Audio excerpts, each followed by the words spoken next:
आरक्षण की व्यवस्था को बेहतर बनाने के लिए सुप्रीम कोर्ट में एक याचिका दाखिल हुई और उस याचिका में एक तंत्र विकसित करने की मांग की गई। वो याचिका क्या है, इस पर हम बात करेंगे वकील रीना एन सिंह। मैम, ये जो याचिका है उसके बारे में हमें बताइए।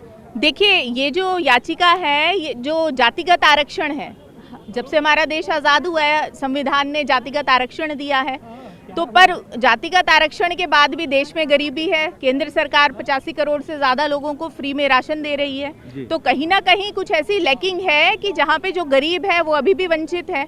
तो इस चीज़ को देखते हुए हमने लास्ट ईयर याचिका दाखिल करी थी, जिसे नोटिस इशू हो गया था। और इसमें हमारी जो मेन प्रेयर है वो ये है कि भाई SC ST OBC कोटा के अंदर किसी भी सरकारी नौकरी या फिर कॉलेज यूनिवर्सिटीज़ में जहाँ पे भी जब एक कोटा के अंदर अप्लाई किया जाता है तो एलिजिबिलिटी क्राइटेरिया फुलफिल होने के बाद उन उम्मीदवारों का, उन लोगों का चयन हो जिनकी जो आर्थिक स्थिति है वो सबसे कमज़ोर है, और जो जितनी भी सीटें हैं उस कोटा में उसी हिसाब से भर्ती चली जाए कि भी अगर पहले 1 लाख इनकम परिवार की है और पूरे परिवार की इनकम को देखा जाए। और दूसरी हमारी इसमें हमने ये रिलीफ सीख किया है कि जिन परिवारों ने SC ST OBC के परिवारों ने ऑलरेडी आरक्षण लेकर के सालों से और वो आर्थिक रूप से संपन्न हो चुके हैं, चाहे वो ऐसा नहीं कि IAS है, IAS तो है, अब तो पहले ही बहुत प्रतिष्ठित, उनको तो बाहर रखा ही जाए, पर अगर किसी के पिता या माता परिवार में माता पिता के अलावा कोई भी और अगर वो डायरेक्ट नहीं है, उनको छोड़ करके सपोज कोई सरकारी कॉलेज में प्रोफेसर है,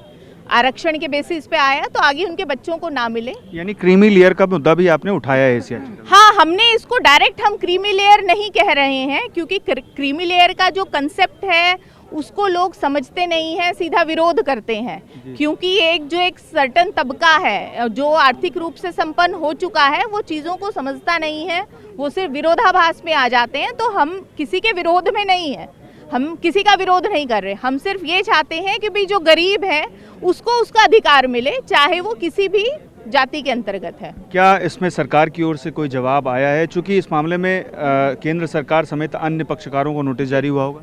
जी बिल्कुल, इसमें केंद्र सरकार को और जो लोक कल्याण विभाग है सोशल जस्टिस एम्पावरमेंट का, उनको हुआ है और दूसरा भी वहाँ से जवाब दाखिल होना है।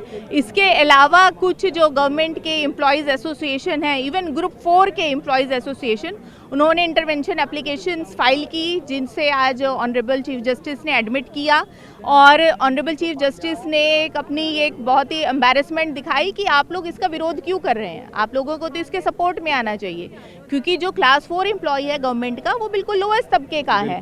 तो उसकी सपोर्ट में आकर के, और जो हमारी याचिका है वो उसी के ही फेवर के लिए है कि आप पहले उसको मौका दें जिसको सबसे ज़्यादा ज़रूरत है, बेस्ड ऑन द इनकम। और दूसरा ये है, अब जो डिजिटाइज्ड है, जैसे आधार पैन लिंक है, तो परिवार के सभी लोगों का जो आर्थिक कंडीशन है वो ऑलरेडी सरकार को पता है, उस बेसिस पे दिया जाए। एक सवाल ये ज़रूर बनता है कि जब आरक्षण लागू किया गया था तब ये स्पष्ट किया गया था कि हर 10 साल में एक रिव्यू होगा, और वो रिव्यू नहीं होता है। क्या इस पहलू को भी आपने अपनी याचिका में कहा है?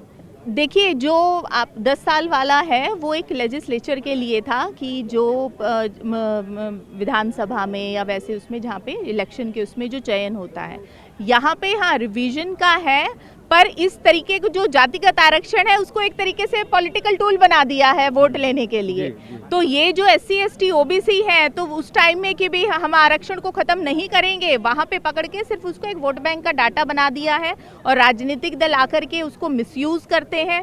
जहाँ पे लाभ पहुँचना चाहिए वहाँ पे मिल नहीं रहा है। हमने अपने याचिका में डाटा तक दिए हैं कि ये जो जितने भी गरीब हैं, अलग अलग शहरों के हमने कुछ डाटा जो गृह विभाग के ही पिक करके, कि किनके घर की आर्थिक कंडीशन कैसी है, किनके पास ज़रूरी संसाधन है, किनके पास गाड़ियां हैं, किनके पास 2 व्हीलर है, किनके घर में AC है नहीं है, तो ये सब डाटा भी हमने प्रस्तुत करके एक ठोस तरीके से प्रेजेंट किया है। अब इस मामले पर अगली सुनवाई कब होगी? 4 वीक के बाद अभी तारीख आएगी। हमसे बात करने के लिए बहुत बहुत शुक्रिया। तो आपने सुना एडवोकेट रीना एन सिंह को, जिन्होंने हमें बताया कि इस मामले में आरक्षण पर एक तंत्र विकसित करने की याचिका सुप्रीम कोर्ट में दाखिल की गई है और सुप्रीम कोर्ट उस पर नोटिस भी कर चुका है। अब देखना यह है कि केंद्र सरकार समेत अन्य पक्षकारों का इस मामले में जवाब क्या होता है।